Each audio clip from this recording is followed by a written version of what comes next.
Okay, Jay Betcher, the Rehab Man here. Welcome to Splitting a G.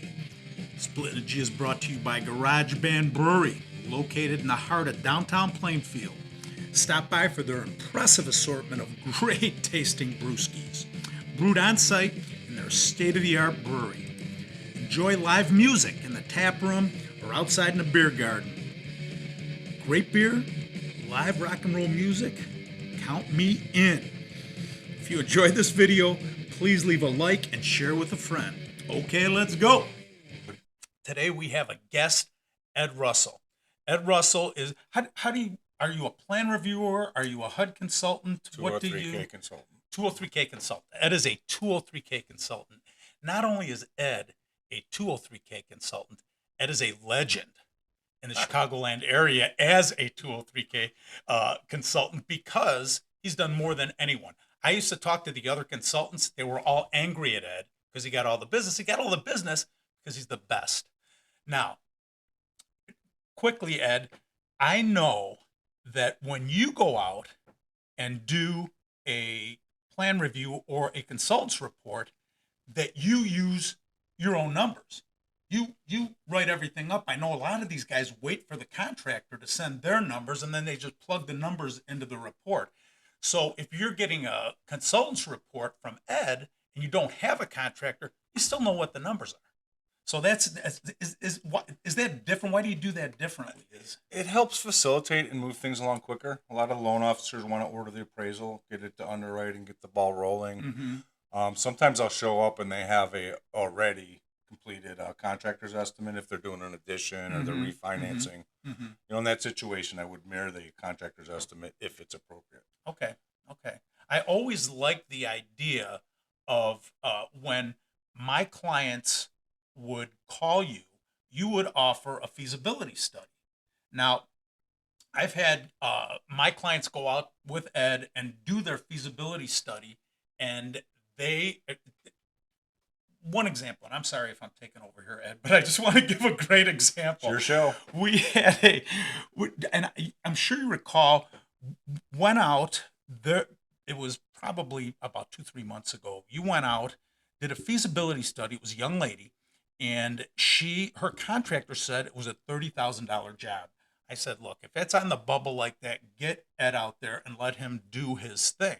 So the contractor had a $30,000 bid of things that he was doing. You went out there and you found all the floor joists and everything were termite damaged and bug damaged, and you put the number at closer to 130. Do you remember that one? I do. That was so the reason that I always suggest that you have Ed, what are one of those costs? What do you charge? $200 for the feasibility. $200 for that. And if they do a feasibility and then they follow through, do they get that $200 discounted from their plan review? Okay, good. So what would have happened if Ed hadn't gone out there is we would have closed that loan with $30,000 in escrow, because we go off the contractor bid if it's $30,000 or less. So we would have closed that loan with $30,000 in escrow, and they would have ran out of money about a quarter of the way through the project. It would have been a train wreck. It would have been a foreclosure. It would have been a mess with their credit. Everything for $200. For $200, they got peace of mind and they got steered away from a horrible deal. So I was so happy to see that. A lot of times when I kill a deal and I tell people it's just not going to work, they're happy. Yeah. Because I explain to them why. I'm saying, I'm saving you a big headache a year from now. Yeah. It's not that you're killing the deal. It's that you're killing the deal for a reason. Exactly. Because it's a bad deal. I'm not going out there to kill the deal, but I want my clients to be happy. Right. Well, you want them to be happy, and you don't want them to go broke. Yep. I mean, that is a bankruptcy and a foreclosure looking you right in the kisser when you make a mistake that big. When you make $100,000 mistake on a building, that's it. It's over. That building's never getting finished by you anyway.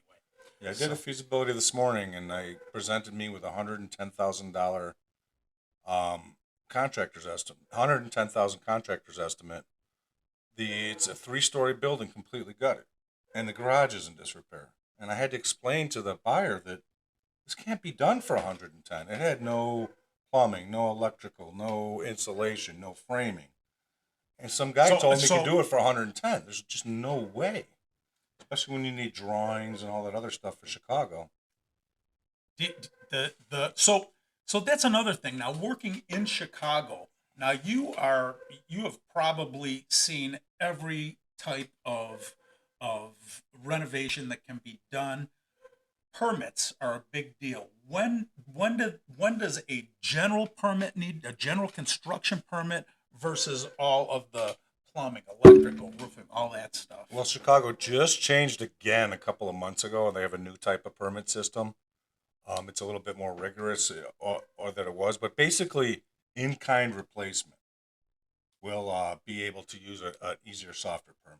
Oh, And okay. that's so you're going to take a tub out and put a tub in. You're going to take a cabinet out, put a cabinet in. Hot water tank out. Things in the same place that they were. Okay. But now, if you're converting, a boiler to a furnace, or you're moving the kitchen or adding a bathroom, that's when you get into the bigger permits. What is your experience? Okay, I'm out looking at a house. I see this awesome house that I love. I want to do X, Y, Z. I want to move the kitchen around. I want to open this wall. I want to do this. I want to do that. It's going to be my dream house. You're going to need plans for something like that, correct? Correct. What is the so I'm buying this house. I got a 45-day close date. I need to get plans. I need to get permits. Is it even feasible? Is it even possible to do those things in 45 days? Not in 45 days, but every situation is different. Every buyer's different. Every property's different. But for the most part, you don't want to invest $5,000 to $8,000 in an architect, and maybe who knows what the permits might be, a couple of grand. You don't want to do that before you close, because if the deal falls apart, you're out that money. Fair enough. So most people wait until the day they close and they pull that trigger. Fair enough. I have Fair a enough. lot of clients not doing their first draw pull. That's where you're pulling the money from the rehab account, but they're not doing their first draw. Sometimes it's 2 or 3 months after closing, because they're because they have to wait for the permit. Chicago is horrible on permits.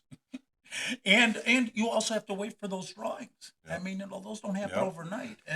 And so yeah, no, that's I always wondered about that, the kind of the time frame. So it's been my experience that what we do is we get elevations and room sizes and where the doors are and where the kitchen cabinets are and everything, and that's enough for us to close the loan. Yeah, yeah. Okay, Yeah, the yeah. appraisers usually ask for just a simple drawing, Okay. a floor A plan. floor plan, and if you Yeah. are changing elevations, what it does, Yeah. what it is going to look like at the end. So that's really the only way that they can do their appraisal. They need to see what A lot of times, what goes some where and people why. will refinance to do an addition. So Okay. I may show up and they already have their drawings. Okay.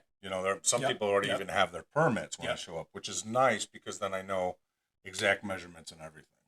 Okay. Yeah. No. So, That's like I nice. said, That every way situation is you different. can really crunch some solid numbers Yeah. and get really tight on the final numbers.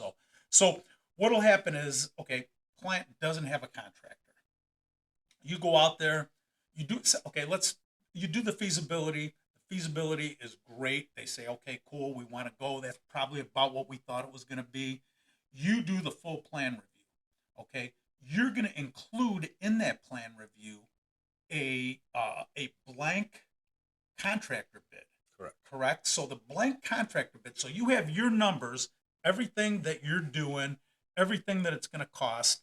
On the blank contractor bid, you have everything you're doing, but not what it's going to cost. So they Right. can send that to 3 contractors, and it'll be apples to apples. These are the things we're asking you to do. We're not asking you to add this or do that. Give us a price on just those things, and then once the client decides on what contractor they want and they have that bid, then the contractor gets with you, correct? And Yes. then you make the final numbers. You go back and forth and figure out what everything is going to cost, and then once you, the contractor, and the buyer all sign that thing, it's a legal binding document, and we use that to underwrite the loan. So Yeah. So everybody's on the same page. right. Meaning, I might write it up at 100. They get a contractor who's at 120, but he's added 3 things. So Mhm. they ship that back to me. I look at it and say, okay, yeah, this will work, and then I just change the. Change the plan review. Yep. Okay. That's cool. So You know what? Let's split the G before this stuff Split gets the G. too warm. Now Ed has never split the G I have before. never which split the G. He's a Guinness drinker too. So we're gonna try to. So it's usually about 4 gulps, 4 decent gulps, and you split the G. So I'm giving you a cheat sheet here. All right. So here we go, buddy. Long My time, first G man. splitting. All right.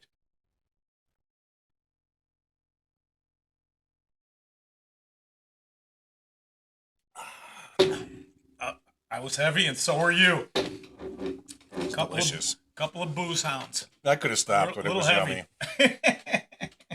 All right. We didn't split the G today, but it might stick around a little while. We might split a G later. Well, that was fun. Splitting the G with Ed Russell, a Chicago legend. I was honored. If you need any type of feasibility work, a plan review, anything like that, please contact Ed Russell at edwardjrussell@aol.com. He'll get back to you and set something up. If you are looking at any type of renovation project, whether you're doing a 203K, whether you're getting hard money, no matter what you're doing, and you don't really understand the numbers, you don't understand the zoning, you don't understand the permitting thing, call Ed. Ed'll come out and give you everything, soup to nuts, top to bottom.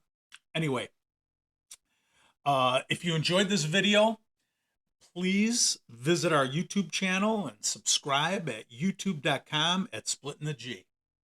Have a great one. We'll see you next time. Thanks.